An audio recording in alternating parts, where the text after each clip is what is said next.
One interesting study looked at 42,000 men, 48,000 women, followed them for 8 years.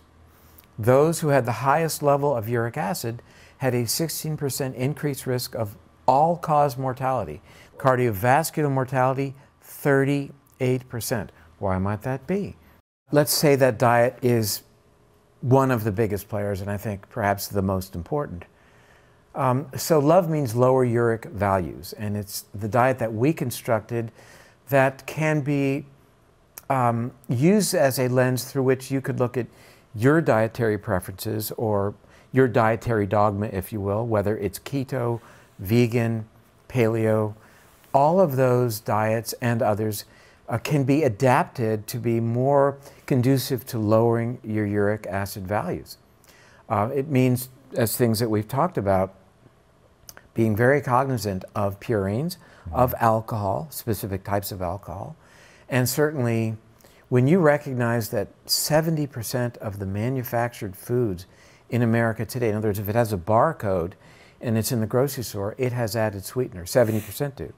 And by and large, that comes from high fructose, there's the villain, corn syrup that we subsidize to the tune of $500 billion a year. So it's time to call that out. I wrote an op-ed, it was an open letter to President Biden, February 21st of this year with Dr. Casey Means, saying that these nutrition recommendations that last for 5 years for the United States that are put out by the USDA indicate that 10% of our daily calories coming from sugar is okay. I wouldn't say there's no science that would support that, but 99% of the science that was provided to the review committee for that dogma, or that doctrine, said that's way too much, that 6% should come or less from sugar. So our hope was that we could get some new language that would rewrite, that 5-year recommendation. But how many people do you think steer by the recommendation? A lot. Really? Oh my gosh. Like people actually pick up the box and they start military? running them out? No. I'm talking about in terms of government influence, that the military and schools and federal food programs, they say 10%. Then therefore these foods that are manufactured that have all this added sugar, fair game. Oof. That's and what does that do? It creates the very illnesses that are bankrupting our healthcare system. So that don't make no sense to me. So I'm guessing that hasn't been adopted, that we're still at 10%. So we've got sugar hiding everywhere. What are things that are high in purines that we should be paying attention to? Like one thing I definitely want to talk about is red meat.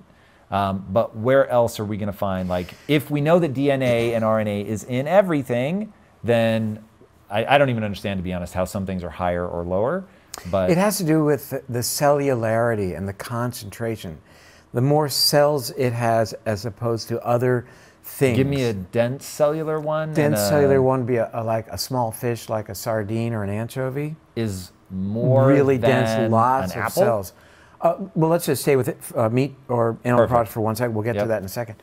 As opposed to chicken or... Really? Yeah. Just the space between the cells is different. The space between... It's that density. It's the real cellularity of organ meat, for example, liver and kidney, very high in purines. So they're directly involved in their metabolism, breakdown of the DNA and RNA, then to make uric acid. But it doesn't necessarily mean, as we segue to fruits and vegetables, that all foods that are high in purines are going to raise uric acid. So that's a bit of a disconnect that we finally have massaged into being meaningful, because for years it was foods high in purines. If you have gout, stay away from them, because we know purines make uric acid. We know high in uric acid is the cause of gout. Well, what is gout? So gout is the extracellular crystallization of uric acid, where uric acid is so high that it finally precipitates out. It's like making rock candy. Have you ever made rock candy? I have not. In the day? All right, well, how you make rock candy is you have a solution of sugar and you heat it, and because it's hot, you can dilute more sugar. And then as it cools, if you have a thread in there, it'll crystallize on the thread and you pull it out and you've got rock candy. I mean, you're eating sugar. There's nothing else there, right? Anyway, so things precipitate out when their concentration is really high. I've seen it like on people's elbows and stuff. It's toes, crazy. And it crystallizes. Why it picks the great toe, who knows? Does it break through the skin? Can. They can open up and be hugely painful. In fact, you know, we humans are not the only animals at risk for that. Other animals that have high uric acid, like reptiles and birds, T-Rex, Sue the T-Rex had gout in her fossilized skeleton. But wait, in such a natural environment, how are they ending up getting gout? They're just eating things that are they're eating other lizards and they're just too high in... Who can say? I mean, I don't think we know exactly what T-Rex ate, but you know, it looks based upon teeth and short digestive tract that they ate meat. You know, they were these, you know, prototypic carnivores, and as such, were at higher risk for gout. Segues back to us as humans. So it doesn't mean that people who eat a lot of meat are necessarily going to get gout and may not even have a high level of uric acid. But it takes us to a place, it really depends on the person, so therefore you want to check your uric acid. But here's... How do you check your uric acid? It's a blood test. And over the counter? Yes, that's the good news. But most people have already had their uric acid checked. It's part of your annual blood test. And you could call your doctor and say, what's my uric acid? And she or he would say, well, it's either normal or not. If it's above 7, it's abnormal. It's out of the normal range. And below 7, you're in the clear. But understand, Tom, this is only in the context of gout, not metabolic health. So for metabolic health, we want it not in the normal range, in the optimal health. Which is? Range, 5.5 or lower. Okay. That's what the research indicates is the cutoff in terms of cardiometabolic issues. So having higher uric acid levels, one interesting study published in 2009 looked at 42,000 men, 48,000 women, followed them for 8 years. Those who had the highest level of uric acid had a 16% increased risk of all-cause mortality, becoming a dead person for any reason whatsoever. That's what the term means. Cardiovascular mortality, 38%. Why might that be? We talked about nitric oxide. We talked about blood flow. We talked about inflammation of the arteries, for example. Stroke risk, death from stroke, 35% increased risk. And here's an interesting part of that study, I thought, for people looking at their values. For every point of uric acid elevation over 7, all-cause mortality increased 8 to 13%. Oh, God. So at 8, at 9, at 10, you know, you see people with a uric acid level of 11. Ooh. That's a big, big study. The other thing this study showed, which I thought was really quite interesting, they concluded that 1/4 of all type 2 diabetes was a consequence of elevated uric acid. What? Okay, so hold on. Let's the cause thing. I want to really put a fine point on that. Sure. So, the cause of type 2 diabetes is the overconsumption of sugar, I would assume, which leads to elevation in uric acid. Not that the elevation of uric acid is the cause of type 2 diabetes. Or are you saying, no, no, no, that's exactly what's happening. If you overconsume the sugar, but it was handled appropriately and I could artificially depress your uric acid, you actually wouldn't end up with type 2 diabetes. That study has actually been done in both rodents and in humans. And here's how the study worked. Dr. Richard Johnson, University of Colorado, who I dedicated the book to, did research with laboratory animals, rats. If you want to make them diabetic and hypertensive, you give them fructose. You put fructose in their drinking water. And if you leave them alone, they develop these problems and they gain weight. If you give them a drug, which is a gout drug called allopurinol, they still drink the fructose, but now you've done what? You've blocked uric acid production. They don't get these metabolic... Where does it go? Do they urinate it out? It's metabolized into other things. You know, normally if we have a functioning uricase enzyme, we will then metabolize uric acid into another product called allantoin. But in this case, it simply gets recycled and is used as a building block for other things, even DNA and RNA, so it can go into those pools. He did the study in humans as well. He gave them high fructose diet and gave them this medication called allopurinol, which blocks uric acid production, and lo and behold, had the same effect. So my point is that that's the study that you wanted to know, because you're saying I'm eating a lot of fructose. If I don't make uric acid, I'm good. Now, I'm not suggesting, therefore, eat a lot of fructose. And I'll tell you something even more exciting. The first enzyme in the metabolism of fructose is called fructokinase. And that takes it ultimately down to uric acid. Uric acid feeds back, and you would think would shut off fructokinase. It actually enhances fructokinase activity. This becomes a feed-forward process, which is what you'd want if you're going to get ready to starve. There are now there's one drug company and that is working on a drug to block fructokinase, so we don't metabolize fructose. Where it goes is anyone's guess, but it's not going to go on to form uric acid, so that's going to could be a powerful tool in terms of obesity. So let me finish one other thought, and that is, I'm certainly not suggesting that people then take a gout drug, but I will say that there are several bioflavonoids that act in a similar way to inhibit the final step enzyme for the production of uric acid. For example, quercetin. Quercetin works just like allopurinol. Luteolin is another bioflavonoid that works as well as, in one study, allopurinol to block uric acid production. So to get back to an earlier question then, so you follow your uric acid at home with a home monitor that you can buy on Amazon, much as you might follow your own blood sugar. I did not expect that answer about, I honestly thought you misspoke in terms of causation of type 2 diabetes. Oh, it is causation, because it was a survival mechanism. We needed to become diabetic. What? We had to become diabetic to raise our blood sugar to power the brain. So insulin resistance was a good thing. Why would that need to be true? If we can pull the energy out of our fat stores, use it even as ketones, the brain can metabolize ketones. I know it prefers glucose, but why would we have to?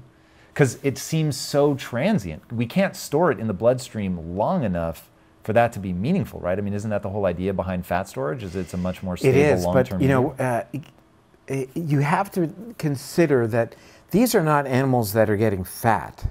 Mm-hmm. They're just getting a little bit fatter than the neighbor who doesn't have that genetic issue to have the uricase. So it's not like these our primate ancestors were getting fat and laying around with big rolls of fat.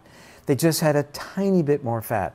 So their ability to tap into that fat source and then create ketone bodies to power their brains was something they had, but only as long as they had the fat reserves. Ultimately, they would need the ability to also provide glucose, at least in the short run, to their brains by virtue of being a little bit insulin resistant. So let me not say full-on diabetic, yeah, but at least a little bit more insulin resistant to raise that blood sugar to power that brain. Okay, so let me say it in a different way.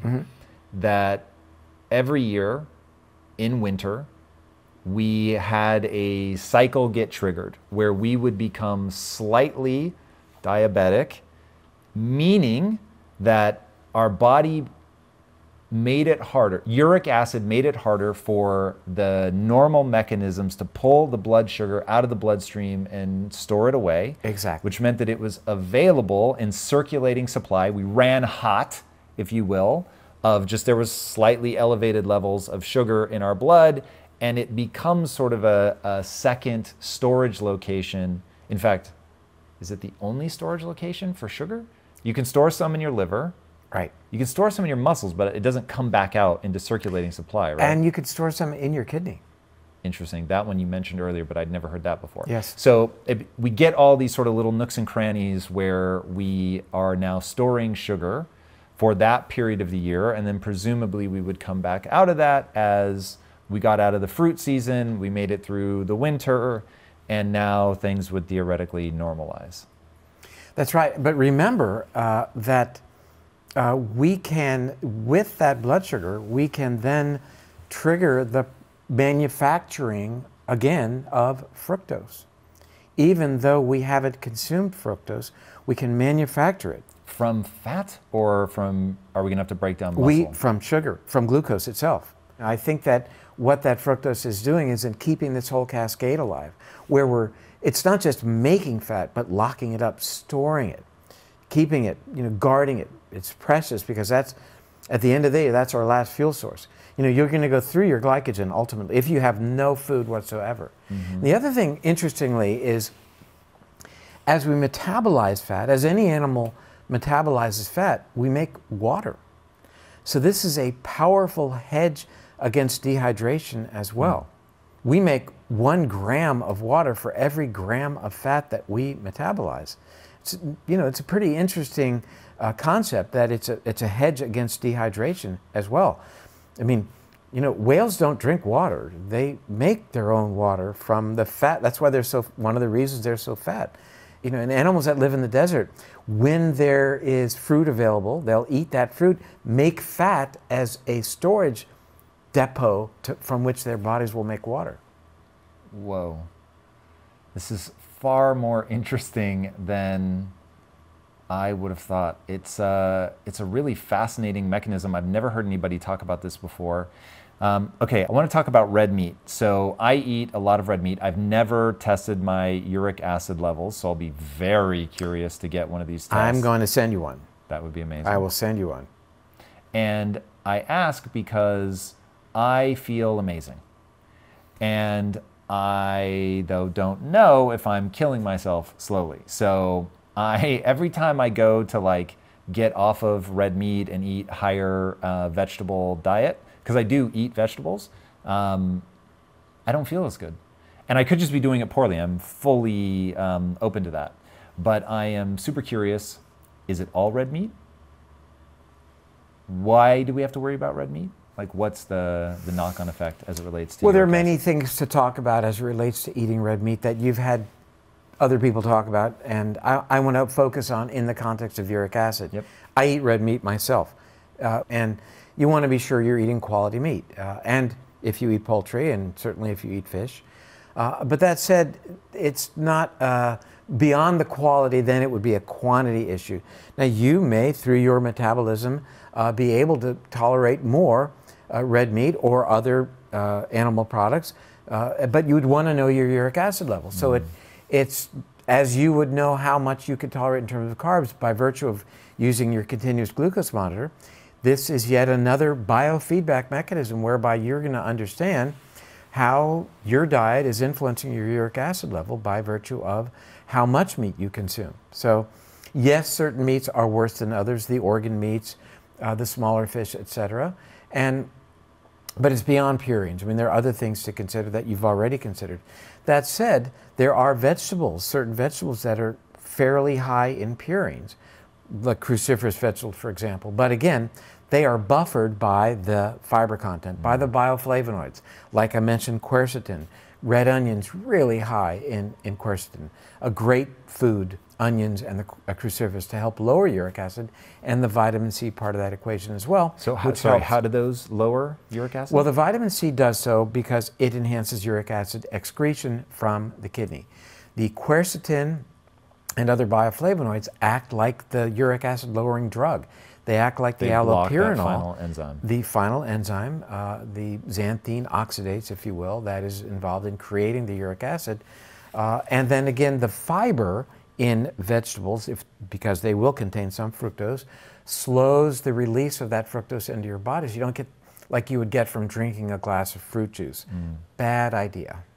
So in the book you talk more than just about food. You talk about getting out into nature and things like that. So paint a picture for me of the ideal life. I know we're trying to match back to our genetics and what that looks like. Why does going outside matter? What is the ideal diet? And I assume it's going to be different for everybody. And do we just steer by glucose and uric acid, or is there some other No, I mean, there are a thing? lot of things we look at in trying to cultivate what is that perfect diet for Tom. And I think to embrace that notion is really very helpful. The one size fits all just is really inappropriate. Your heritage is different. Your preferences are different. There are some broad strokes. We know that manufactured foods, foods that contain added sugars, etc., are things to be avoided. But the nuances that you could look at in terms of how is this playing out in my body, I think are really quite valuable. Hence the value of continuous glucose monitoring, of knowing your uric acid levels, of looking at other parameters that might be influenced by not just that, but your other lifestyle interventions, by knowing how well and how long you are sleeping. These are all extremely valuable inputs for every individual to know. And clearly, what's going to be best for you will be somewhat different than for me. So for people that come out and say, everybody's got to eat this particular way, or it's your blood type, or whatever it may be, I think, to be fair, in this day and age, we know that people are different. But I will say that it's quite clear that 100% of humans alive today, or who have ever lived, have this genetic issue with the uricase enzyme, cannot break down uric acid, and therefore the uric acid levels of humans is 4 to 5 times higher than other mammals except for primates, number one. And number two, that uric acid levels are climbing in lockstep with fructose consumption. In the 1920s, average uric acid level in Americans was about 3.5. It's now 6. Oh. So we're seeing this happen as expected once you understand where the uric acid is coming from. Is there such thing as too low? It's a really good question. There is some suggestion that uric acid, because it might act as an antioxidant to some degree, would be threatening if it was really low. But I think when we see a correlation, for example, in elderly people with very, very low uric acids and risk for degenerative conditions, it's probably because it's an effect, not the cause, meaning they're already sick and cachectic, they've lost muscle mass, and because they have no more muscle mass, they're not able to keep their uric acid levels up because they're not breaking down any more muscle, which would liberate the purines. So, this is all about then looking at those dietary tweaks as your uric acid levels are examined over time to keep your uric acid level in check. And the ultimate goal of the book is that missing link that so many people with borderline diabetes or frank diabetes, mild elevation of blood sugar, or can't lose that last 20 pounds, and are doing everything they possibly can. Darn it, I'm doing everything I can. There's got to be something else. This may be that something else, may be that missing link. And truthfully, as we've described it, it's not going to be that hard to get your uric acid level back where it needs to be. And we're going to do it just by changing our diet. We're going to stop eating fructose. And Japan is leading the charge. They are intervening with patients who have metabolic conditions to lower their uric acid. America isn't doing that yet. They're targeting uric acid only if you have gout. The notion of what we call asymptomatic hyperuricemia means you have a very high uric acid, but you don't have gout, so you don't have any symptoms. Right. No, you're at great risk for death from cardiometabolic conditions. That's what the research is telling us. You have a dramatic increased risk for Alzheimer's and dementia in general. So they're kind of leading the charge to the extent that Japan is now producing no purine beer, beer that has 0 purines, to help you with your uric acid. Way ahead on this. Yeah, they are. Well, we in America tend to think we're leading the charge, and in so many areas, renewable energy, so many areas, we see when you look at what the rest of the world is doing, we can learn from the rest of the world. And as it relates to uric acid, which is a global problem. We see that even Turkey, I mean, other countries are really moving ahead and recognizing that when you have this information, it is the harbinger for future metabolic issues. And it's predictive. High uric acid is predictive of hypertension, of insulin resistance, elevated blood sugar, therefore diabetes, inflammation, oxidative stress, all of those mechanisms that underlie the things that you don't want to get. So, you know, John Kennedy said that the time to fix the roof is when the sun is shining. And, you know, that's the hope with, it's not the end all, but it's going to be a powerful addition to our toolbox. Yes, keeping blood sugar under control. Yes, getting adequate exercise, watching what you eat, controlling your stress, getting enough sleep, wearing a wearable device to look at your sleep. All these things are really important.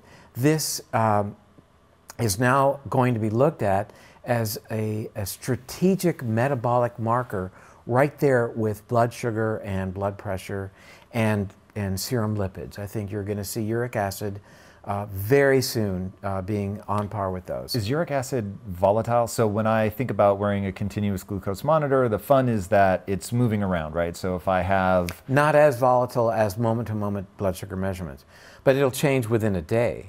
And, you know, it'll go up. If you exercise in a way that you're not used to, and therefore break down a lot of muscle fiber, that will transiently raise your uric acid level, as will fasting in the short run. Fasting will raise it? Will raise it, as will being in deep ketosis. Why would it raise it? Because you're catabolic, you're breaking down your tissue. So you're liberating fasting, purines. Theoretically, is supposed to be muscle sparing. You even mentioned that in the book. Right. So if it's muscle sparing, is it the release of fat? Well, it is mostly when you get to the point that you start breaking down muscle. The truth is, hitting your career goals is not easy. You have to be willing to go the extra mile to stand out and do hard things better than anybody else. But there are 10 steps I want to take you through that will 100x your efficiency so you can crush your goals and get back more time into your day. You'll not only get control of your time, you'll learn how to use that momentum to take on your next big goal. To help you do this, I've created a list of the 10 most impactful things that any high achiever needs to dominate. And you can download it for free by clicking the link in today's description. All right, my friend, back to today's episode. So it's mostly the breaking down of muscle, but also to some degree other cellular components that will liberate the nucleus of the cell, therefore spill out the nucleic acids, the DNA and the RNA that will be broken down into purines. Thing to think about in terms of fasting is even if it's an intermittent fast, that you will transiently raise your uric acid level. When it's done, you're net positive, in a better place. In other words, So uric I acid is slightly fast better. 365 days a year. In terms of time-restricted eating? Yes. Okay. There's not a huge amount of data. The studies look at more of the people who will fast for a day or two or three or even longer.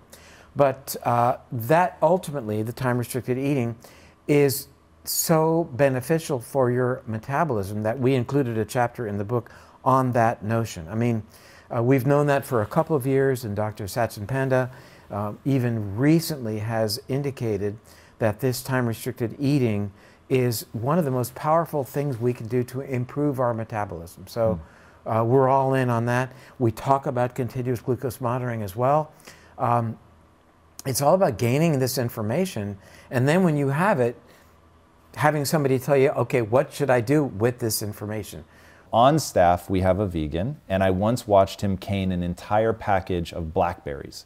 And as he was doing it, I could feel my blood sugar rising. And I was like, there's no way this kid's gonna die. Like, he's too good at his job for me to let him die. So I'm like, you have to go get your levels checked. And he did, and they fall in what I would consider normal ranges. So I wanna know if I'm delusional on that, if there just is that much genetic variability, because that would have spiked, I know because I take my blood sugar levels quite frequently, that would have spiked me to over 100. For sure, it may have pushed me closer to like 120 to have, you can't imagine how many blackberries he ate. But his A1C level was 5.1. And he eats like that all the time. So, well, three things come to mind. First, I want it not to be missed that our time together may have compelled you to engage in aerobic exercise, that's great. I mean, that is huge. And you know, what compelled me was the science, the data, my personal risk for Alzheimer's, having lost my father to that disease, and then just understanding how pervasive and preventable the situation is. But if you've changed your exercise routine based upon our time together, then I'm grateful that I came out here. That's great. Next point. The ideal, being in the normal range. You brought up that term, and I just really recoil at the notion of a normal range, because normal really, by definition, is average. It's, you know, whatever the number is, 1,000 samples and then one standard deviation on either side, the normal range. And that doesn't work in terms of my messaging. I want optimal. So a normal range of vitamin D between 30 and 100. So a patient will say, well, my level's in the normal range, doc, I'm at 31. There's a term for that. It means it is, that sucks. Not that I use it that often, but it really does. We need optimal. Well then, you know, good enough normal range is not where we are. We want tip-top. And so as it relates to hemoglobin A1C, tempering my next commentary with the notion of the U-shaped curve, I would say a range would be between, let's say, 5 to maybe about 5.3, 5.4. Now, to get to your third point of your friend who's eating a lot of berries, first of all, it's a lot of sugar. It's a lot of fruit sugar called fructose, which has almost no effect on insulin, as you know. There is glucose in there, and ultimately he will, to some degree, glycate. He'll bind his blood sugar to protein, in the case of hemoglobin A1C, hemoglobin, and ultimately will increase that activity, and it'll be measurable. But you say he does it all the time. He's eating whole fruit with fiber to help offset the blood sugar spike. So I think you have to look at many things in terms of looking at an N of 1.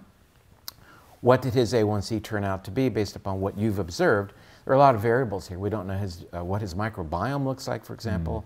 I think a vegan diet can be a very salubrious approach, however, with certain caveats. You're not going to have great sources of vitamin D, B12, fat. You know, a lot of vegans don't get enough dietary fat, and it's a huge, huge issue. Yeah, it's interesting. When I heard this story, I was like, whoa, that you did a fecal matter transplant with a child that was suffering from pronounced autism. While I have certainly heard the through line of, hey, C-sections lead to a microbiome that's wildly disrupted, which increases the potential of somebody developing autism, I certainly had never heard of using a fecal matter transplant to reduce some of the symptoms of that. One, walk us through that story, which I think is utterly fascinating, and two, I'd love to hear what the pushback is on that, where you think fecal matter transplants are in terms of efficacy, in terms of safety, and I'll say that knowing that, or you should know that I'm sitting here waiting for the answer because my wife has struggled profoundly with antibiotic-induced microbiome disruption. And if I thought that that was going to work, I would do it immediately, but I'm worried about the safety. Well, let's address the safety first. I think with a properly screened donor, that it is negligible. I mean, it is the treatment of choice being carried out at more than 100 hospitals in America today for another disruption of the bowel flora called Clostridium difficile, or C. diff. The standard of care treatment using antibiotics has an efficacy of approximately 28%. FMT, fecal microbial transplant, has an efficacy without recurrence north of 96%. Whoa. Think about it. I mean, the reason that people get C. diff in the first place is from antibiotic exposure frequently. Other drugs can do it as well. And they're treating that. The mainstream approach is to treat it with further antibiotics. You talk about fighting fire with fire. But FMT now has really become a national, well-accepted approach to treating C. diff. So I wouldn't be concerned in the least with respect to safety of that procedure, provided the donor is screened. So a woman arrived in my office with her child, and I observed him that he couldn't make eye contact and he was repetitive motion, you know, very characteristic autistic child. And I asked her, how did you come to see me today? And I think, as I recall, she was from Mississippi. And she said, you know, I need to tell you the story, how it all happened.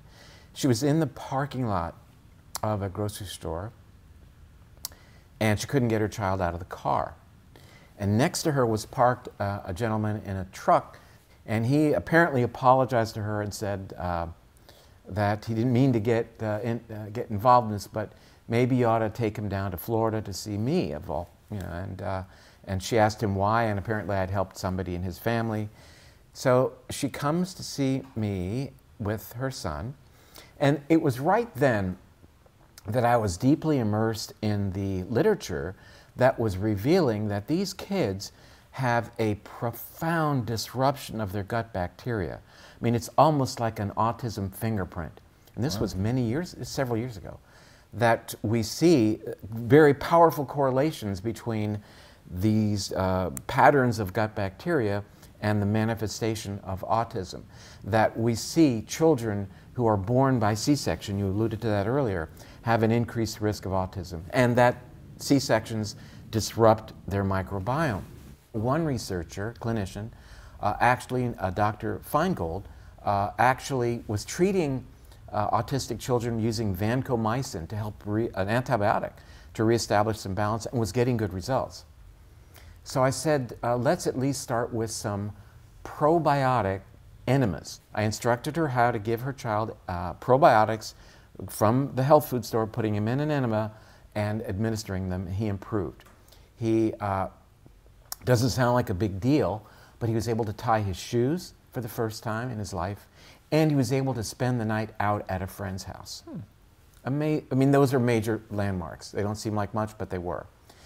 As we continued to work with him, he plateaued, maintained his improvements, but it was not continuing to get where she wanted. And I said, well, we ought to consider fecal microbial transplant. What is that? Identifying a healthy donor, taking the fecal material and transplanting it into your son's colon. She identified a healthy 12-year-old girl, and I got on the phone with her, and I said, I know it sounds really strange, and it's way out there, but we just need to do this. And she said, if it'll help him, I'm in. Wow. And she did, and he began FMTs. His mother did them at home. And I was getting ready to give a talk in Germany. His mother sent me a link to a video of this kid presenting a book report at school on Benjamin Franklin. And I got like that, getting ready to give my lecture like I'm getting right now. It took the wind out of my sails. I just couldn't believe it. And he's now in regular school at in the top 10% of his class. He was always bright, but he had this inflammation in the way of his cognitive performance. You know, it's like listening to a FM radio station in a lightning storm. It was always there. So, you know, that was one of the things that we did that was certainly disruptive and eccentric.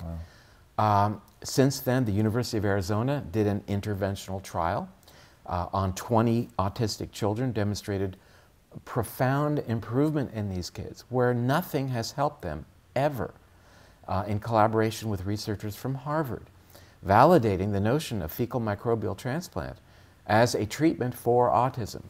We know that we can measure the permeability of the gut by looking at levels of something called LPS, lipopolysaccharide. It's a chemical that enshrouds the gut, many of the gut bacteria. If the gut lining is leaky, for whatever reason, typically because of disruption of the gut microbiome, then we can measure that LPS in the bloodstream where it doesn't belong. We see dramatic elevations of this LPS, meaning inflammation and breakdown of the gut lining in Alzheimer's, autism, major depression, and even Lou Gehrig's disease. My point is that we focus on the brain when there's a heck of a lot going on in the gut that we're just beginning to unravel. The beginning of our time together, you challenged me. You said, well, what does the future look like? And really, as we understand this relationship between the gut and the brain, we've moved to a new stadium. and there are new rules written. Because as a neurologist, I have had traditionally very few tools in the toolbox. It was very much an diagnose and adios situation. It doesn't really help anybody to go to the neurologist's office and he or she comes up with a very exotic name or something not as exotic like Alzheimer's. Is a word that has incredible gravitas in a negative way when family members hear that. And we have no treatment, and yet it's preventable. And it's like John Kennedy said in his inauguration, that the time to fix the roof is when the sun is shining.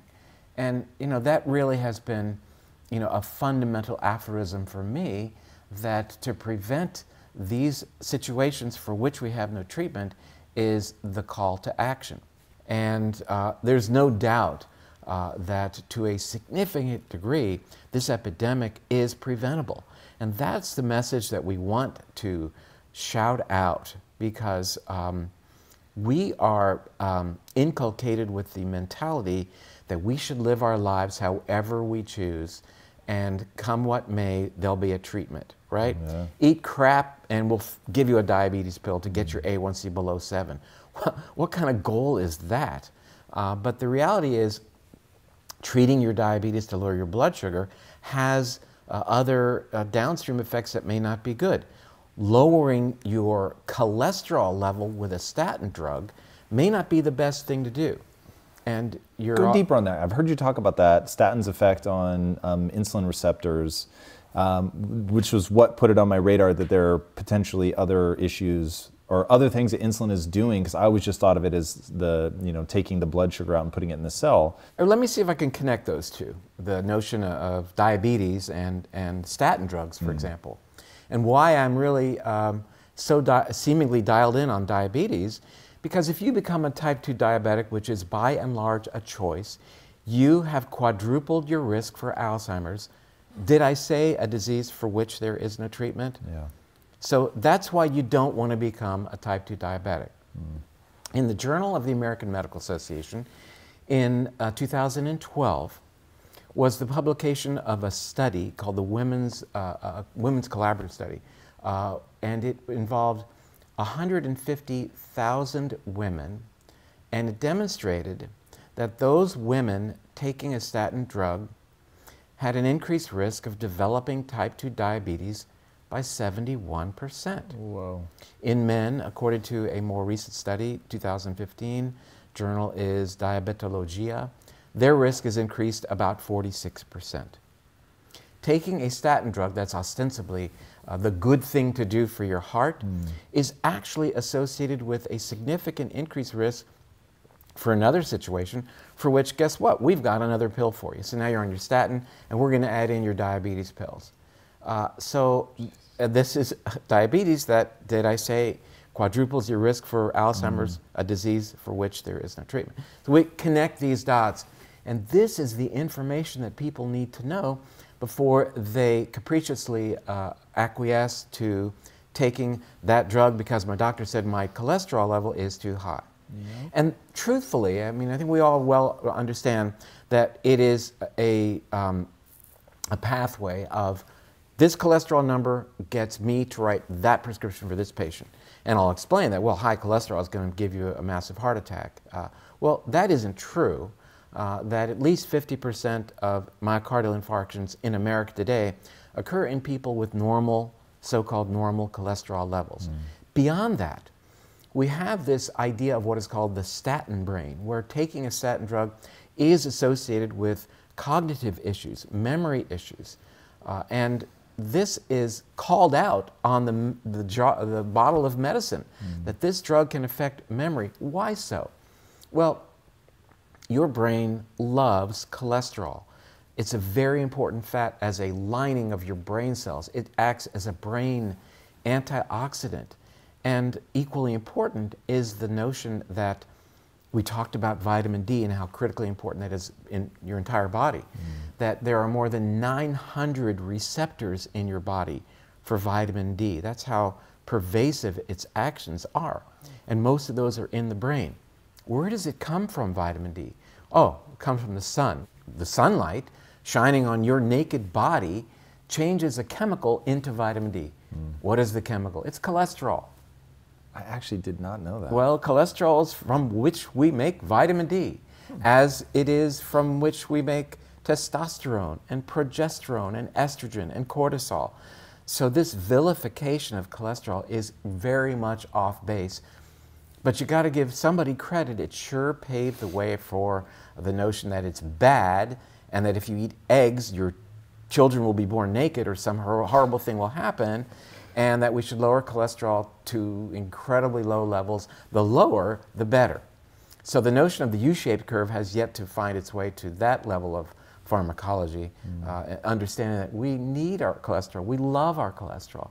The issue that relates to risk for coronary artery disease is unrelated to cholesterol. Cholesterol shows up when the coronary arteries are inflamed. It shows up to heal the coronary arteries. It's why when a person dies of a heart attack and you section their coronary arteries and you look at it under the microscope, you'll see cholesterol is there. It's trying to heal this inflammation. It's like blaming the firemen because they're on scene, blaming the firemen because they're there at the fire. It doesn't work that way. It has a lot to do with not the number of LDL, its value, but whether it's been damaged or not, oxidized or not, or bound to sugar. How do you check that? You have your doctor check a glycated LDL or oxidized LDL. And maybe your doctor's going to go, well, I'm not sure, I've heard of that, or that our lab will do that, in which case you need to move on. Because that's what is very clearly correlated to risk for coronary artery disease. The oxidized level of LDL, which is directly related to blood sugar. We're back where we started. Yeah, which I don't think in this interview we've really put our finger on what I'm sure most people know, but I think it is worth saying. What are the lifestyle choices that are causing this cascade of essentially inflammation? Mostly food, and that should be empowering, meaning you can break the cycle. So inflammation is what Alzheimer's is. Alzheimer's, coronary artery disease, Parkinson's disease, autism, diabetes, cancer, these are inflammatory diseases. The brain in the Alzheimer's patient is virtually on fire with inflammation. The word comes from the Latin inflammare, meaning fire and inflamed. So our lifestyle choices, by having higher levels of blood sugar, bind to our proteins called glycation. That's what A1C measures. When we bind sugar, because it's always elevated, to our proteins, that challenges our immune system, and the immune system says something's going on here, and that increases the production of these chemicals called the cytokines that mediate inflammation. There's a very interesting study that was published in the journal Neurology back in 2014. And this is a study that looked at a group of individuals and several decades ago, and did a simple blood test measuring inflammatory markers. It followed these individuals for 24 years. And it found that those individuals who 24 years ago had the highest level of inflammation in terms of their blood markers had a dramatic decrease in the size of their brains, and at the time they came back to get reevaluated, had poorer memory function. We know that there is a very powerful correlation between markers of inflammation in the blood and Alzheimer's disease. So it's very clear that we've got to do everything we can to reduce inflammation. And that brings us back to the gut. Because the lining of the gut, that one cell lining that separates stuff in the gut from the rest of your body, is the gatekeeper basically for inflammation in your body. Whenever we threaten the gut lining, and that chemical LPS and other things gets in and challenges our immune system, we amp up inflammation, and that sets the stage for every bad chronic disease that you don't want to get. And when the World Health Organization is now telling us that chronic inflammatory degenerative conditions are the #1 cause of death on planet Earth, we've got to pay attention to that metric, because it's something over which we have control based upon our lifestyle choices, like the foods we eat. We want to eat much more primitively, much more locally. and as such reduce inflammation.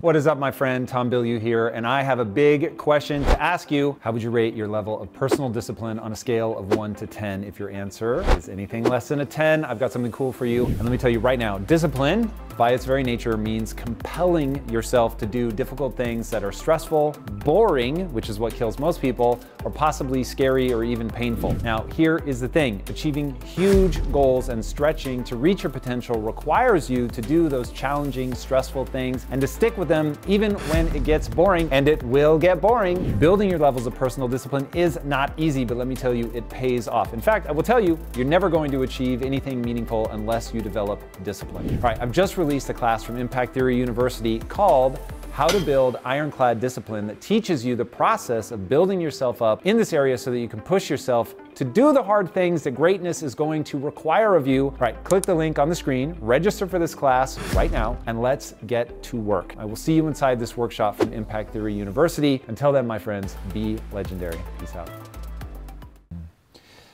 You wrote an article when you were 16, or a letter to the editor in the paper, I guess is a more accurate way of saying it. I don't know if you remember this, but came across it in my research, and it basically said, speaking of, Western lifestyle, it basically said, we're all sort of running this experiment and we're each contributing to seeing whose lungs can evolve to handle pollution, and I don't think that spending a Sunday at the beach or going on a week trip to the mountains is going to be enough, and basically intimating that our current lifestyle is so far removed from what we've evolved to handle that there's just a fundamental problem.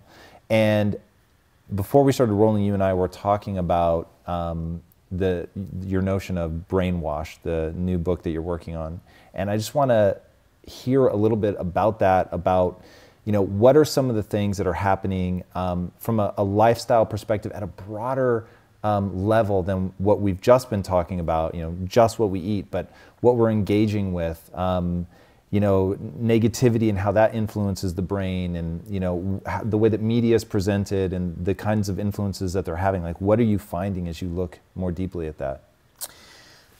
I think that there is a lot of traction of the paleo ideology. But at its core, the notion of paleo is one that says, let's get back to sending the right signals to our genome, which hasn't changed in, let's say, 70,000 years fundamentally.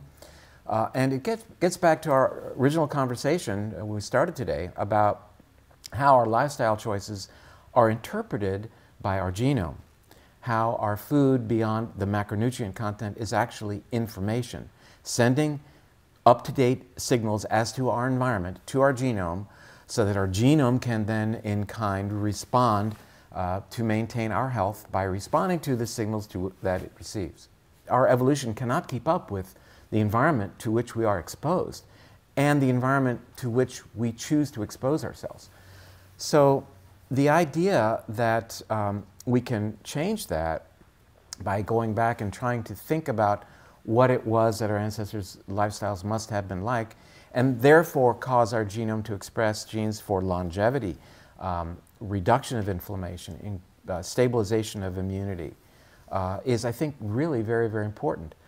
So I think that this is really becoming an area of great interest for a lot of people. It's instead of trying to patch up these problems, I think the idea of letting our genes keep us healthy is really, it's kindness. It's really about reconnecting to that incredibly beautiful gift that we've received from all who have come before us. And it's very instructive to recognize that the genes of our gut bacteria are influencing our genome expression. That those little critters that live within us are moment to moment changing our gene expression. There's a very interesting piece of this puzzle that was just solved for me last month in a journal, Cell Host and Microbe. The researcher's name is Yun Teng, T-E-N-G, from University of Louisville. And he gave us information about the idea that plant cells contain RNA. We know that. Who didn't know that? And that they are able, when we digest plant cells, that microsomes that then are extruded from plant cells called exosomes that contain plant RNA work their way into our gut bacteria and change the expression of the genetic material of our gut bacteria. So food is running the show.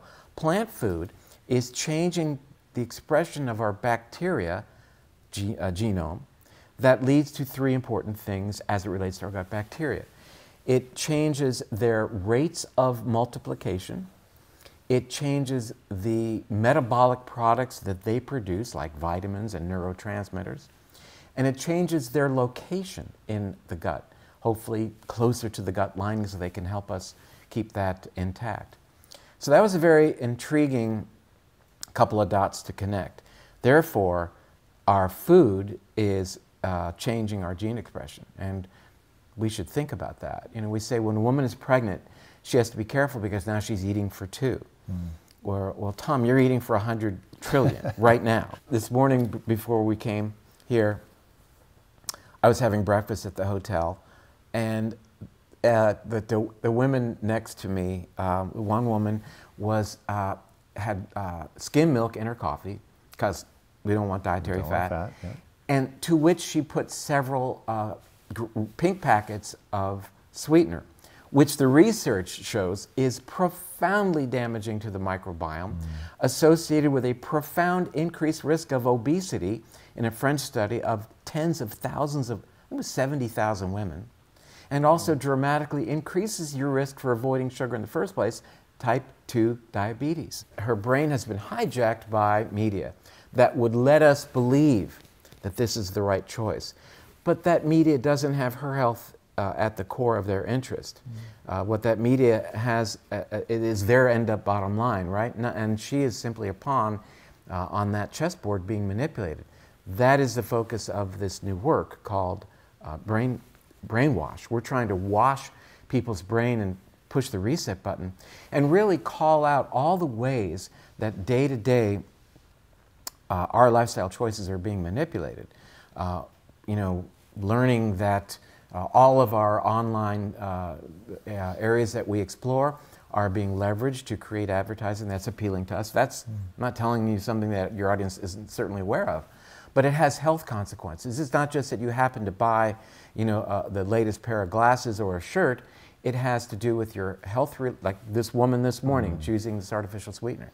And I will say that we had a premise for the book about calling out how our brains are influenced, and beyond that, how reconnecting with nature, how dietary changes, how meditation, how various things can help undo what's been done, how we can harness this notion of neuroplasticity, that we talked about earlier, by having higher levels of BDNF to then allow the good pathways to stick, allowing us to connect back to the prefrontal cortex and act in a more empathetic way, in a more compassionate way, in a way that recognizes that our decisions today are going to affect what happens tomorrow. The notion that we can do that is a heck of a gift that we need to raise awareness of, especially these days when impulsivity and narcissism seems to be, you know, the way things are done today. And we've certainly got to pay attention to what will tomorrow bring. How will our actions today affect ourselves tomorrow and affect the world tomorrow? So the Dalai Lama said that if you want to be happy, practice compassion. And if you want others to be happy, practice compassion. So in a very real sense, what we choose to do rewires our brain and changes our thinking. What I'm saying is that we presuppose that our thoughts determine our actions. But in a very real sense, our actions determine our thoughts. Yeah, let that sink in. I was running one day and I was listening to a podcast from Peter Attia, and he interviewed Dr. Richard Johnson, University of Colorado, and explored this topic that uric acid is a central player in our metabolic health. It's far more than, you know, the dead-end metabolic product of fructose that has a role to play, again, in gout. And for me, everything's about metabolism, because when we're deranged in our metabolic lives, it sets the stage for all the bad things you don't want to get. Alzheimer's, heart disease, diabetes, obesity, cancer. So this becomes a very powerful tool. And I couldn't... Really fast, what makes you think that all of those things are metabolic? They're born of metabolic disturbances. Well, they are. I mean, their underpinning is inflammation, and inflammation has its genesis in disturbed metabolism. So these are all inflammatory conditions. We've talked about that before, that Alzheimer's is basically an inflammatory condition.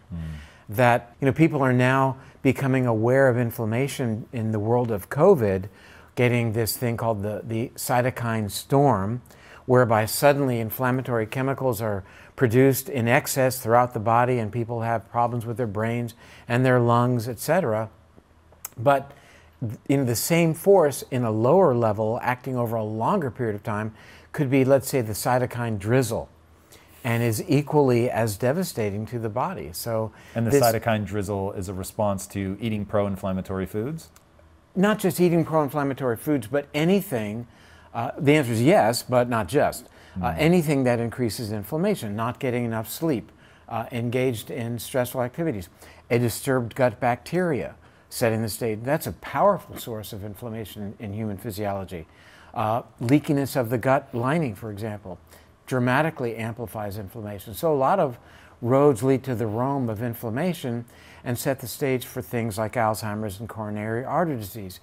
And because of that, it's the reason that a monotherapy or a one-drug approach to Alzheimer's, for example, is beyond myopic. It's never going to work when we have what Dr. Dale Bredesen has described as 36 possible inroads into why your brain isn't working with respect to Alzheimer's, uric acid now being one of those. That the idea of targeting one thing, this beta amyloid protein, you know, we'll forgive them, for they know not what they do. So, all right, we hear about uric acid. What was like the key insight that made you go, whoa, there's really something here? Because you've moved super quickly into getting a book out. You said you wanted to make sure that this wasn't one of those things that languished for 20 years and, you know, took all that time to work its way into the medical establishment.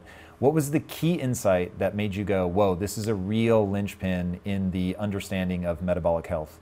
The urgency on my part, once I figured out how important it is, or realized how important it is, the urgency is that our metabolic health globally is in a terrible place. I mean, 1/3 of American adults has hypertension. 10% of kids aged 12 to 18 has hypertension. That's crazy. It is. 50% of adult Americans will be obese by the year 2030. Not just overweight, but obese. So we are, you know, our life expectancy is declining. Is it? That it's actually declining? Oh, it's declining dramatically. Before COVID, it began. So people say, well, because of COVID, people are dying earlier. And, you know, the truth of the matter is that this metabolic derangement bodes for a much worse outcome as it relates to COVID. They're tracking that? Like, yeah, there's actually a study? That's been published. Yeah, you measure uric acid at admission, and it predicts to some degree who's going to end up in the ICU, who's going to end up on a vent, and who's going to die. Now that we recognize uric acid and its role in disturbing metabolism, and its role in inflammation, and its role in increasing what is called oxidative stress, the damaging effects of free radicals, it was looked at, and lo and behold, look what they're finding. What is uric acid? Like, what is it? What triggers the unhealthy elevation? So uric acid is a very simple chemical, and it is the end product of the metabolism in the human body and the bodies of other animals of only 3 things: alcohol, something called purines, which are the breakdown products of DNA and RNA, and by far and away fructose. So to me, we've known that fructose is a demon for a long, long time. And in 1970, it was published in the journal The Lancet that fructose is a player. It is a big player. And yet, we were told that because fructose doesn't cause insulin to be secreted and doesn't need insulin to be metabolized. Therefore, it was a safer sugar. And we recognize how industry was able to manipulate that messaging and how everybody fell for it. But if insulin really is like one of these high risk factors and fructose doesn't require insulin, why isn't it better? That is the, well, I'd say $1 million question. That's the $500 billion question. That's how much we subsidize the growth of corn to make high fructose corn syrup today, with that as a premise that, look, it should be safe because it doesn't need insulin to be metabolized. It is a powerful threat as it relates to type 2 diabetes because it stimulates a couple of things. Number one is gluconeogenesis, the creation of glucose in your body de novo in the liver, and uric acid enhances that process, and it causes what is called insulin resistance, meaning that insulin doesn't work as well in your body through a number of mechanisms. So that's the dirty secret of fructose that the industry didn't want us to know about. Now it's been called out. So fructose can only be metabolized in the liver. Why? As it turns out, it can be metabolized in various other tissues in the body, even including the brain. We learned about the liver, but even the kidney can metabolize fructose. Wow. So the story, everything's been compartmentalized, but now we know that it's a lot bigger story. We know that glucose can become fructose. High glucose levels, especially when blood turn into can become fructose through the use through the body's use of an enzyme called aldose reductase. That is enhanced when serum sodium is higher. So higher levels of salt leads the body to know that it is it's getting ready for famine or water restriction.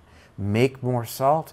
It actually we retain more salt, and we make fructose out of glucose. Fructose is the signal then that prepares us for not having any food, which is really quite intriguing. So fructose found in nature, I would assume primarily in fruit. Right. So, fructose, fruit sugar, that's where it comes from. So what is it about the natural appearance of fruit that warrants, because fruit's what, spring, right? Or summer? Fall.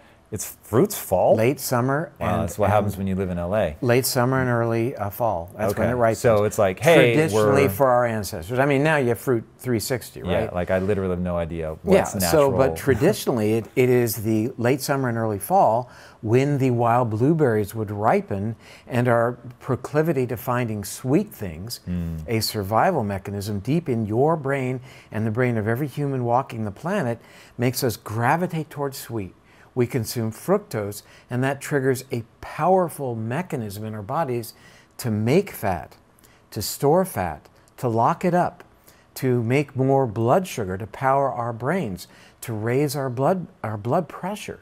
So these are powerful survival mechanisms that happened, probably 14 to 17 million years ago, when in the Middle Miocene period, when the world cooled, and for our primate ancestors, that was a survival pressure. And those who had mutations in the genes that have to do with uric acid made more uric acid, which alerted their bodies to make more fat. Now, those are the only primates that survived. They pass it on to you and me and to every human, such that when we are exposed to fructose, it's telling our bodies, get ready for times of food scarcity. So the idea of higher blood sugar and insulin resistance and all those terrible metabolic things that we're doing our damnedest right now to target, those were wonderful adaptations for us for more than 99% of our time on this planet. What's happened is now we still have the old genome, but we've challenged it with a new environment that is rich in fructose, that is more sedentary. We're not doing as much. We're not sleeping as well or restoratively, and therefore uric acid is increasing and worsening our metabolism and leading to this host of diseases that we talked about. What's your take on fruit itself? Like, is that to be avoided, or? That's $1 million question. So fruit is on the table. Because of the fiber content? Fiber, bioflavonoids, and importantly, vitamin C. So vitamin C dramatically helps with your excretion of uric acid. So your net negative in terms of uric acid by eating an apple a day, by eating a couple of apples a day, a handful of grapes. And certain fruits are actually associated with lowering your uric acid, like tart cherries. Hence the O in the book cover. See the O? I do indeed. It's the falling cherry. Nicely done. So, okay, so we're intaking all of this excess fructose. Used to be good for us, now it's becoming a problem. The end of that metabolic train is uric acid. Uric acid used to be, or it has a role, but not in the elevated levels that we're talking about now. Uric acid is in these elevated levels is causing inflammation.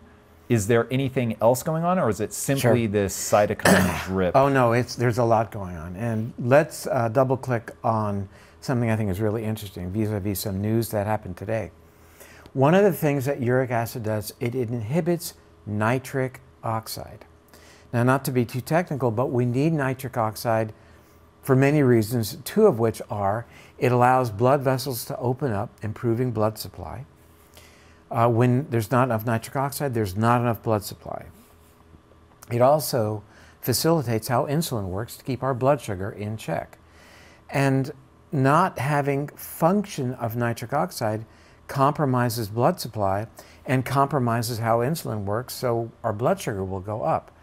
The reason I say that is there are drugs that increase nitric oxide. One of them is Viagra, as a matter of fact. There's a time and a place when a person might need more blood supply for erectile dysfunction. And a study was published this morning showing that people who take Viagra, it's associated with a 70% reduction in risk for Alzheimer's. Can you imagine? And this is not the first study. More blood supply to the brain, also reduction in the formation of what's called tau protein in the brain.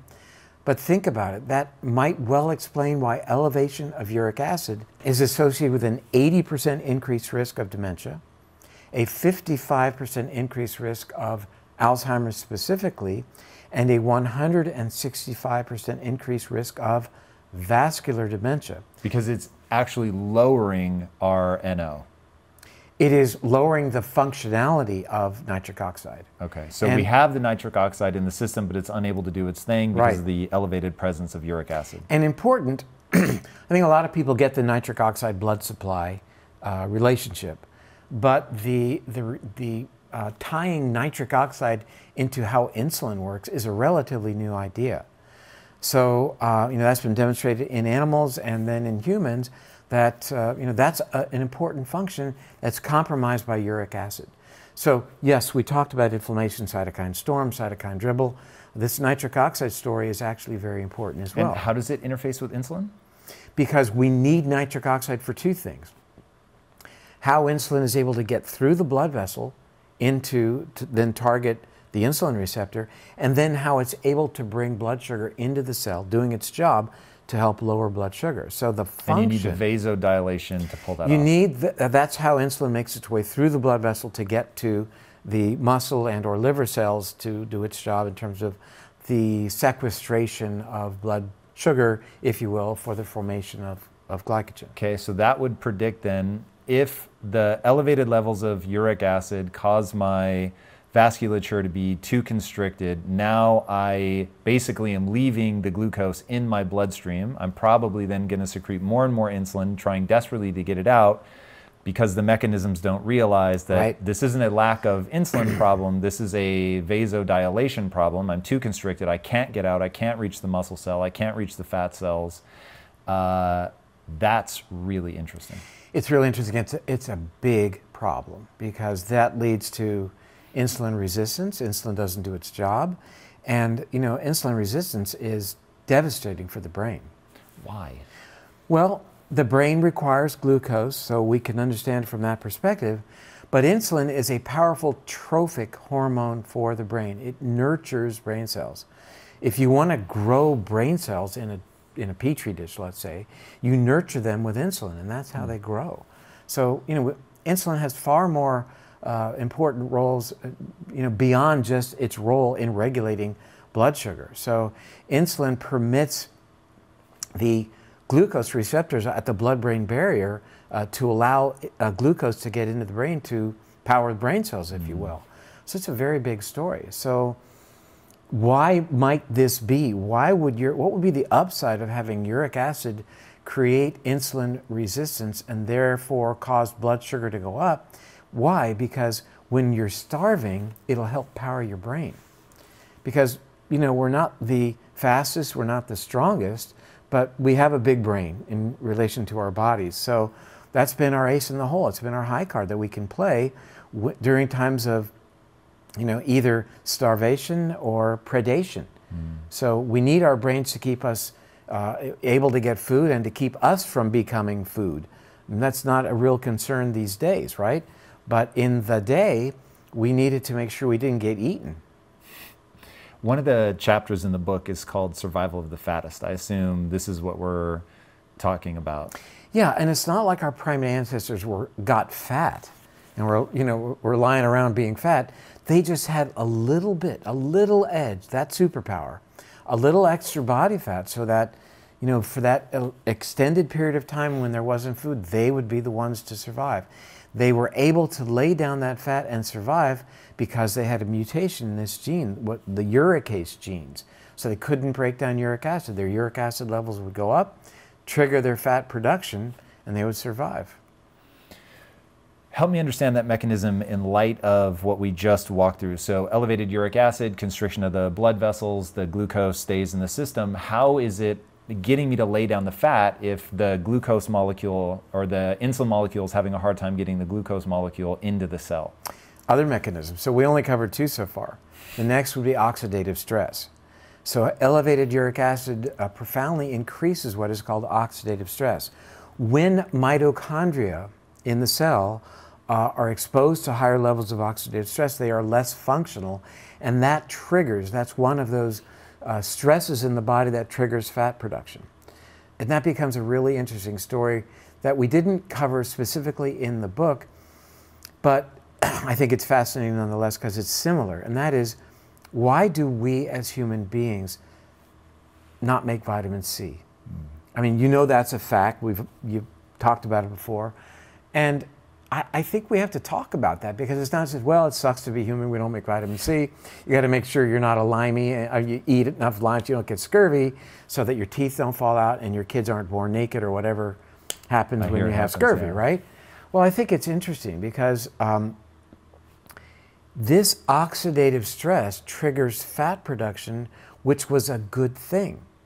It's, again, fat production a good thing, becoming a little fatter is a good thing, yes, through the lens of our history of being primates or even hunter-gatherers.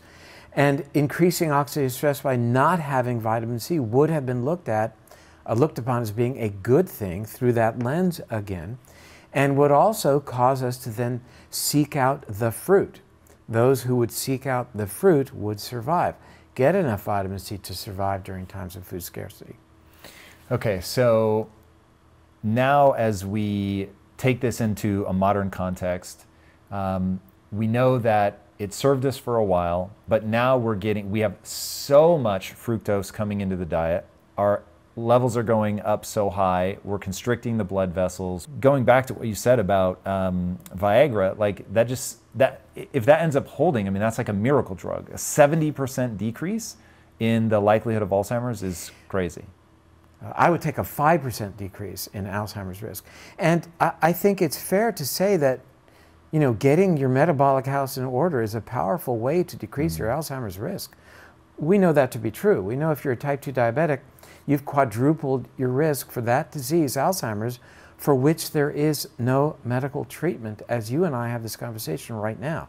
Despite the exciting news of several months ago of a new miracle drug that gets, you know, that limits beta amyloid, what happened with that was really quite encouraging. You know, it was resoundingly rejected by the neurology world, and rightfully so, because it doesn't work. We don't have a drug to prevent that disease, and yet we really understand where it's coming from. It's coming from disturbed metabolism.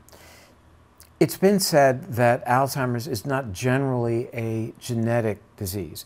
And I would, until recently, have agreed with that, saying that, yeah, about 4% of Alzheimer's have familial type Alzheimer's disease. You know, there are populations around the world, South America, for example, where it runs quite strongly in families.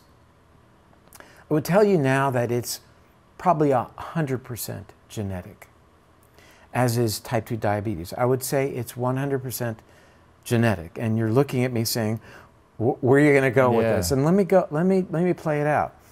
Because as I've mentioned earlier, what we're seeing now are these metabolic derangements that underlie these diseases that represent a disconnect between evolution and environment. So we have this genome that's coding for our survival in the context of a different environment. Now that we're challenging that genome with a new set of circumstances, a new context, looking at it through a different lens, if you will, it's expressing genes that are paving the way for our metabolic decline and setting the stage for the very things we don't want to get. And I have to tell you, that language is something that came to me, I think, the night before last, as I was just lying in bed thinking about this stuff, that it is absolutely a genetic disease in that context of the mismatch. And we're living then with physiology and a body, a machine that is mismatched with our current environment. It's outdated machinery. And I realized before I wrote Drop Acid that I had written about that topic a half century ago.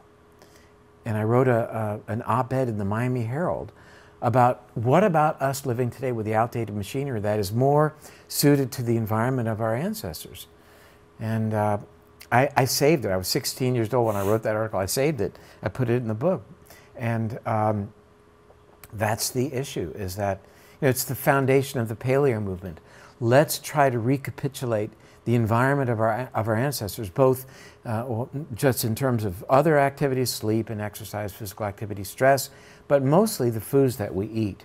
If we can emulate what our genome expects, we'll have better health. We said 5 years ago, maybe you should stop eating gluten and cut back on your carbs and eat more, dare I say, fat. And boy, did people's feathers get ruffled with that. So I found that it felt good to be disruptive and challenge the status quo. Ronald Reagan said that status quo is a Latin term for the mess we're in. And I think that what I foresee is that we are going to see a virtual explosion in the ability to harness big data and moving forward manipulate that data using artificial intelligence to really be far more specific about making recommendations for Tom. What do you need based upon who you are? What does your genome look like? What does your microbiome look like? What are your lifestyle choices today? Where do you live geographically? What's available to you? And therefore be very specific individually in terms of what your needs are. What's really important, I think, is we are now seeing unexpectedly the ability to leverage personalized medicine biometrics to the larger audience, which it kind of gets back to the idea of looking at the few to extrapolate to the many. I mean, that's how drug trials work. For example, we know that at most 3% of people are ever sampled and utilized data-wise to make recommendations for the remaining 97% in terms of a drug. And yet now, with this ability to crunch this data and move forward, I think we're going to really understand the bigger strokes that, frankly, we know that not everybody today and certainly moving forward is going to be available to participate in specific personalized medicine. But I think we're going to learn what really has traction with respect to the broad strokes. And what do you think people should be tracking now? Like, what's a meaningful, should I be wearing an Oura ring or a constant glucose monitor? Like, what are the data points now that you collect or that you recommend that people collect?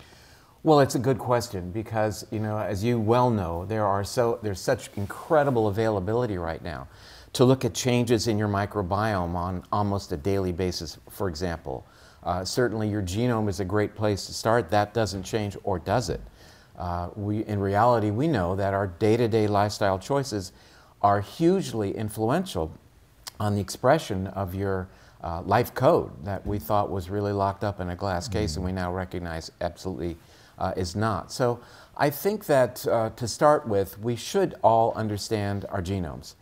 Whether it's 23andMe or any other service that's out there, it's not just getting your genome sequence, but then manipulating that data to understand what your current needs are before you even begin tracking as you move forward. How do we manipulate it? I've actually never heard somebody say that before. Yeah, there are several online sites that are available to upload your 23andMe data. You just drag the file and drop it into various sites. Dr. Ben Lynch, author of a book called Dirty Genes, has a terrific site. And from that, you learn not just what your genome says, but more importantly, what does it mean? I learned some things about myself that I never knew that did change my lifestyle choices to some small degree. One thing I learned is that I, Tom, am a poor methylator. What does it mean? It means that I have not the most favorable genes in a pathway called MTHFR, along with about 20 to 22% of Americans. People need to know that. What's the impact of that? Like if you were not to address it, the outcome would be? So one of the most common things that we see with people who are poor methylators is, for example, that my homocysteine level can go up. And why is that an issue? Well, homocysteine is a powerful risk factor for Alzheimer's. So it really takes us away from the notion of Alzheimer's being a genetic issue, either you have the Alzheimer's gene or you don't, to Alzheimer's being related to modifiable lifestyle factors. Now, other things that are important I think people should be following. Their homocysteine level, as mentioned, vitamin D level. I think knowing your fasting glucose level on a pretty regular basis, whether you have an onboard glucometer or not, I think, to me, I find that to be a little bit of an overkill. I think you can get a good sense if you measure blood sugar maybe once or twice a week with a finger stick. I think you should know your ketone levels, your hemoglobin A1C, or so-called average blood sugar, I think is hugely important. What do you think is a good number there? Well, I've learned in the few years that I've been at this that, you know, I'm the kind of guy, and I think you probably are too, who says, well, some is good, more is better. But in terms of medicine, it's not always the case that a lower insulin level, a lower hemoglobin A1C, or a lower blood sugar is necessarily better for you. I mean, 5 years ago, popularized the idea that we really have to get our insulin levels low, because it would be an indication that we were eating less carbs, having less blood sugar elevations, and B, it would ultimately help restrict our risk for developing insulin resistance. And now we see publications that at the very lowest ranges of insulin, there is actually, at least in women, an increased risk, a profoundly increased risk of becoming demented. And is it the same risk? So they see it on the low end. Do they see that same risk then on the high end? Well, the risk on the low end, and again, this is just in women, but that's very important since, you know, 2 out of every 3 Alzheimer's patients are women. But it's important that at the lowest range, the risk was increased about 2.38x. At the high range, it was increased about 1.7x. So they're actually worse off if they're too really, low. really low. Interesting. How would you depress your insulin that low? Well, I think this gets to the point of gene expression. I think people have certain, what we call polymorphisms of genes that might not code for adequate insulin activity. So a plus being, of course, on an extremely low sugar, low carbohydrate diet. So it gets to, again, back to, dare I say, the sweet spot. It's a terrible misnomer, I think, as it relates to blood sugar and our diets. We shouldn't opt for the sweet spot. But, you know, it's relevant for us to understand in the context of this discussion that as we get together and talk about this, 2018, we have no treatment for Alzheimer's. None. Nothing works, nothing reduces the rate at which people decline. And to me, it's very compelling that last month, the Journal of the American Medical Association put out a study by Dr. Richard Kennedy, which was actually a meta-analysis of some of the top 10 best evaluations of the efficacy of so-called Alzheimer's drugs. Though there is no drug that works, yet Alzheimer's drugs are selling at the rate of close to $1 billion in our country annually. We've known that they don't work, but what was published last month was really quite compelling by the Journal of the American Medical Association. Not only do the drugs not work, but they speed the cognitive decline of patients who are taking them. What are they attacking? What's the notion behind the drug? Must be something that lowers well, there are two drugs that they looked at. Or none of the drugs are involved in dealing with beta amyloid. The first class of drugs representing the lion's share, about 76%, are what are called cholinesterase inhibitors. And these are drugs like Aricept or donepezil that inhibit an enzyme that degrades a neurotransmitter called acetylcholine. Because it was noted decades ago that the Alzheimer's brain is a brain that is low in acetylcholine. And a very simplistic approach would be, hey, we can bump up the acetylcholine, that'll be a good thing and it'll help people. Well, it never has shown any efficacy, and yet it received FDA approval, another story for another time. But now it's not just that it doesn't work, but it's hastening cognitive decline in the very people who can't afford that. And you think of the families who have dad or mom or husband or wife on these drugs, and they're actually making people worse. It's like giving somebody a treatment for their diabetes that is raising their blood sugar. And you bring up the idea of getting rid of plaque. It's been noted since the naming of Alzheimer's disease after Dr. Alois Alzheimer, who first described the pathology of what this looked like in the brain of a woman dying of that disease that now bears his name. And the plaques were noted then, and since that time, scientists and clinicians alike have really focused on the plaque as being the thing we've got to get rid of. And it turns out that researchers like Dr. Rudolph Tanzi at Harvard have made it very clear that the plaque is the response to the problem, not the cause of the problem. The plaque is what we call an antimicrobial peptide, and it's the brain's way of responding to perhaps infectious agents like herpes simplex virus or chlamydia infection. So, it is said that the enemy of my enemy is my friend. We need to embrace beta amyloid as being there for a very important reason. When we rid the brain of beta amyloid, as has been tried in clinical study after clinical trial, patients decline much more quickly. That might underlie why Pfizer in February of this year said, no more. We're just not going to pursue the notion of an Alzheimer's drug anymore. We've got to leave the beta amyloid alone. There was a move a couple of years ago for the FDA to approve brain scans that would measure the amount of beta amyloid load in a patient as a way of being diagnostic. Do you have Alzheimer's, or are you on the way to that? And they didn't prove it because they realized that people can have a head full of beta amyloid and be cognitively perfectly intact, whereas others with very little beta amyloid actually would demonstrate the clinical manifestations of Alzheimer's disease. So looking at, you said that, okay, Pfizer's pulled out, they're no longer making Alzheimer's drugs, but the one thing that is recognized to help is exercise.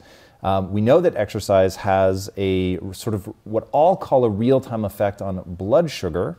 And you're the first person that I've heard anyway talk about the knock-on effect of insulin doing more than just shuttling blood sugar out of your cells. What are the factors you think that are at play here, and what are the behaviors that we should take to make sure that we stave off dementia as long as humanly possible? What a concept. What a concept that this disease affecting 5.4 million Americans, 40 million people globally, costing us $1 trillion, higher than the market values of Apple or Google, predicted to triple by the year 2050, that our lifestyle choices can be leveraged to reduce our risk that will affect 50% of people age 85 or older, the flip of a coin. So in that, through that lens, let's go back to where we were, the value of exercise. And I'd say your points about insulin sensitivity are well taken. Very important, keeping blood sugar down. enhancing the sensitivity of the insulin receptor. I want to come back to that because I think I'm seeing a big elephant in the room that we need to talk about, and that is that physical exercise changes your gene expression. You are able to change the expression of this previously thought to be immutable life code for the better and lead to the expression of what we call a trophic hormone or growth hormone for the brain, BDNF, brain-derived neurotrophic factor. There are many things you could do to amp up BDNF. You can use turmeric in your cooking, take a DHA supplement, even CBD has been demonstrated recently to increase BDNF. But the most important thing you need to buy to improve your BDNF is a new pair of running shoes, because aerobic exercise is able to manipulate the expression of his BDNF. Why is that? Specifically aerobic? Well, to a lesser degree, resistance exercise as well. But I'm simply telling people 20 minutes a day, 5 days a week, hopefully more, at a heart rate value of 180 minus your age. As a target, of course, consult your healthcare practitioner. But what a powerful way to reduce your risk for dementia. How can I connect those dots and make that statement to you as we sit here? Well, the Journal of the American Medical Association has wonderfully correlated baseline BDNF levels with future risk for dementia. You want to have more of this chemical that does two important things. It increases the growth of new brain cells in your brain's memory center, which is a powerful target for Alzheimer's. Okay. And it also increases the connection of brain cells one to the other, a process called neuroplasticity, that we can actually allow our brains to take advantage of the experiences that we then choose to pursue to build a better brain. And that is the BDNF a building block of that? Or no, it is not. It's a signaling molecule. It is a signaling molecule. I mean, our brain cells want to connect to each other.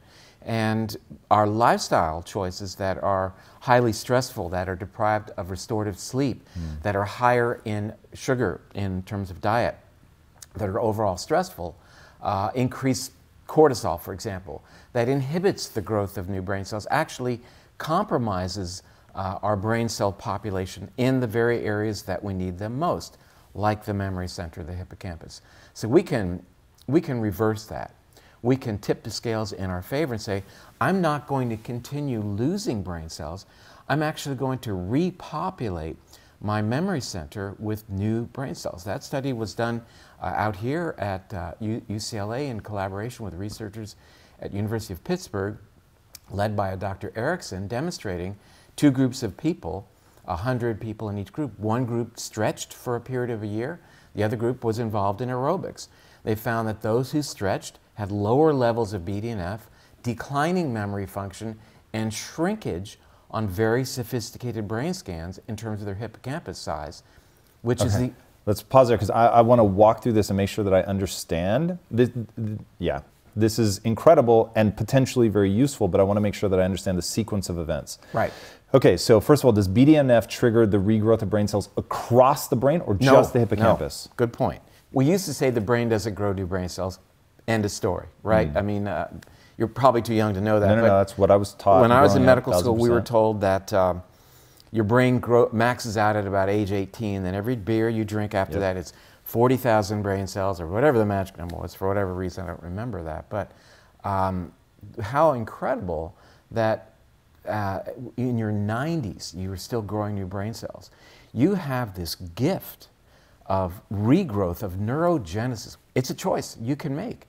You can make it today after watching this podcast by dragging those sneakers out, and if only going to the mailbox is as far as you can go, then have at it. Tomorrow you'll do that twice. And the sequence is you're doing the exercise is creating BDNF. BDNF is then triggering hippocampal cell growth? Hippocampal, yes. But beyond that, another area too called the subventricular layer of what's called the ependyma. In the layer of cells that underlies those fluid-filled compartments that you see when you look at a brain scan. But for our purposes, the synaptoplasticity and the neuroplasticity, the connection of brain cells happens throughout the brain.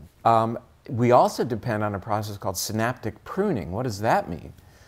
It means that also for brain function, we have to have the ability as we are in our childhood and adolescence, to cut back on the number of connections that we have in order to kind of refine the computer to make it work at its optimal level. So, which it's doing, I'm assuming, based on repetition. What you do the most is going to get the most connections. Right. It's going to get the highest degree of insulation. Exactly. All of that. Neurons that fire together will wire together, and those that don't will atrophy, will fall off the tree. And so you're saying that that process, the firing together and wiring together, is one, repetition. Two, you get the BDNF if you're exercising that washes the brain in some way, signals to them, hey, in some way that makes them more active, more likely to connect.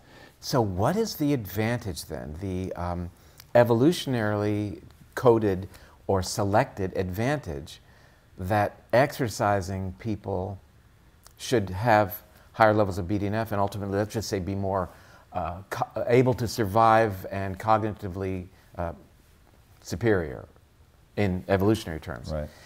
And I guess it's the people who were healthy enough to hunt and gather and to lead the expeditions in our Paleolithic times. So these individuals, and I've never thought this before, I just was having a bit of a free association while you're talking. These are our ancestors, and evolutionarily they were selected because they were leading the group. So we can play upon that now that we understand that. So, biotech companies have been trying for decades now to figure out how to inject stem cells. Well, Mother Nature's already beat them to it because stem cells are present in our body as a defense. And we're continuously regenerating ourselves from the inside out, repairing problems. There's a road crew inside our body, and so you're saying that right here, right now, that are fixing process, things the that firing are together and wiring invisible together, to is us. one, repetition. Two, you get the BDNF if you're exercising that washes the brain in some way, signals to them, hey, in some way that makes them more active, more likely to connect. So what is the advantage then, the evolutionarily coded or selected advantage that exercising people should have higher levels of BDNF and ultimately, let's just say, be more able to survive and cognitively superior in evolutionary terms? Right. And I guess it's the people who were healthy enough to hunt and gather and to lead the expeditions in our Paleolithic times. So these individuals, and I've never thought this before, I just was having a bit of a free association while you're talking. These are our ancestors, and evolutionarily they were selected because they were leading the group. So we can play upon that now that we understand that. Biotech companies have been trying for decades now to figure out how to inject stem cells. Well, Mother Nature's already beat them to it because stem cells are present in our body as a defense. And we're continuously regenerating ourselves from the inside out, repairing problems. There's a road crew inside our body, yours and mine, right here, right now, that are fixing things that are invisible to us.